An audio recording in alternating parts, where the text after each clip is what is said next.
राजस्थान में REET 2021 paper leak का मामला अब राजस्थान सरकार की नींव तक हिलाने लगा है। आप लोगों ने देखा होगा कि रीट लेवल 2 की परीक्षा निरस्त कर दी गई थी पेपर लीक की वजह से।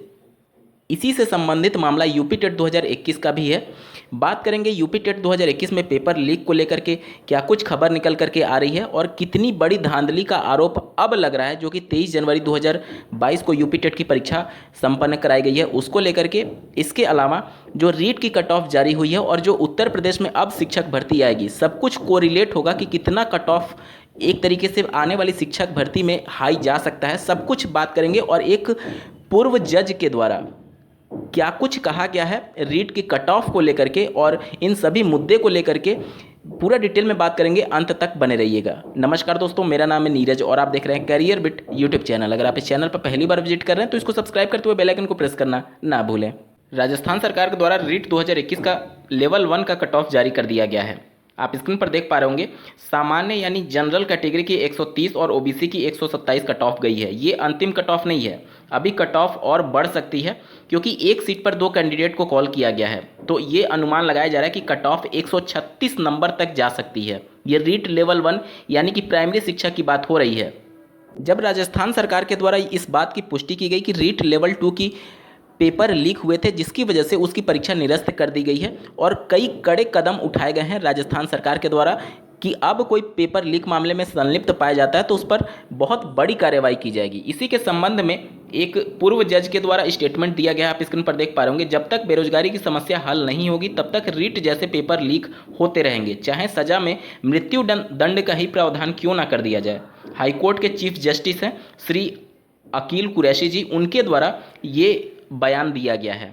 रीट लेवल 1 यानी कि प्राइमरी शिक्षक भर्ती में 130 नंबर जनरल का कट ऑफ गया है और ओबीसी का 127 नंबर गया है। ये तब हो रहा है जब वहाँ पर डीएलएड अभ्यर्थियों की संख्या मात्र 3.5 लाख है और माननीय जोधपुर हाईकोर्ट ने बीएड अभ्यर्थियों के प्राथमिक शिक्षक भर्ती में जो परीक्षा उन्होंने दिया था उनके रिजल्ट पर रोक लगा रखी है। अगर बीएड का भी रिजल्ट जारी हुआ रहता तो जो अभी कट ऑफ 130 नंबर है जनरल के लिए, वह 140 नंबर भी पार कर सकता था।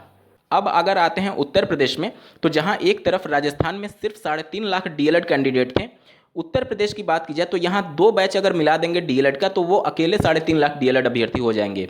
और बात कर लें, जब लास्ट वैकेंसी आई थी 69,000 सहायक अध्यापकों की भर्ती, उसके बाद से यहां पर 3 बैच खड़े हो चुके हैं सिर्फ डीएलएड के। डीएलएड 2017 बैच, 18 बैच और 19 बैच और 21 बैच प्रशिक्षण ले रहा है, मतलब चौथा बैच भी धीरे धीरे तैयार हो रहा है। और अगर बात करें बीएड की तो बीएड के भी इतने ही बैच तैयार हो चुके हैं। इसके अलावा डीएलएड में सत्र 2020 में एडमिशन नहीं हुए थे, लेकिन बीएड में सत्र 2020 में भी एडमिशन हुए हैं। तो अब आप सोच सकते हैं कि पहले ही बेरोजगारों की एक फौज उत्तर प्रदेश में खड़ी थी 69,000 सहायक अध्यापकों की भर्ती से पहले, और लगभग 10 से 12 लाख इन 4 सालों में 4 नए बैच बना करके प्रदेश सरकार ने बेरोजगारों की एक लंबी चौड़ी फौज खड़ी कर दी है, जो कि प्राथमिक स्तर की शिक्षक भर्ती का वेट कर रहे हैं। चलिए, ये तो बात हो गई रीट और उत्तर प्रदेश में शिक्षक भर्ती आएगी उसमें क्या कुछ होगा उसको लेकर के। अब आते हैं यूपी टेट पर। यूपी टेट इतना विवादित परीक्षा बन चुका है 2021 का मामला। आप लोगों ने देखा 28 नवंबर 2021 का जो पेपर था यूपी टेट 2021 का, उसको पेपर लीक की वजह से निरस्त कर दिया गया और उस समय के जो तत्कालीन सचिव थे उन पर भी कार्रवाई की गई थी, उनको भी निलंबित किया गया। लेकिन जो 23 जनवरी 2022 को यूपी टेट की परीक्षा आयोजित कराई गई है, अब उस पर बड़े आरोप लग रहे हैं। सचिव परीक्षा नियामक प्राधिकारी कार्यालय पर कई न्यूज एजेंसीज के द्वारा ये आरोप लगाए जा रहे हैं, जो अभी वर्तमान में सचिव हैं, कि उनके द्वारा जिस कंपनी को ठेका दिया गया है ओएमआर सीट जांचने के संदर्भ में, उस पर पहले ही 4 जिलों में अलग अलग उसके मालिक पर एफआईआर दर्ज कराई गई है। मामला ये था कि उन पर एफआईआर इस वजह से दर्ज कराई गई थी कि पिछली जो कई परीक्षाएं थी, ये सिर्फ शिक्षक भर्ती से संबंधित मामला नहीं है, कई और ओएमआर से संबंधित मामला बेसिक शिक्षा विभाग से ही, उसमें उनके द्वारा ओएमआर सीट दिखा करके और अभ्यर्थियों से पैसे की वसूली की जाती रही है। इन्हीं सभी मामलों को लेकर के 4 जिलों में अलग अलग एफआईआर दर्ज कराए गए हैं।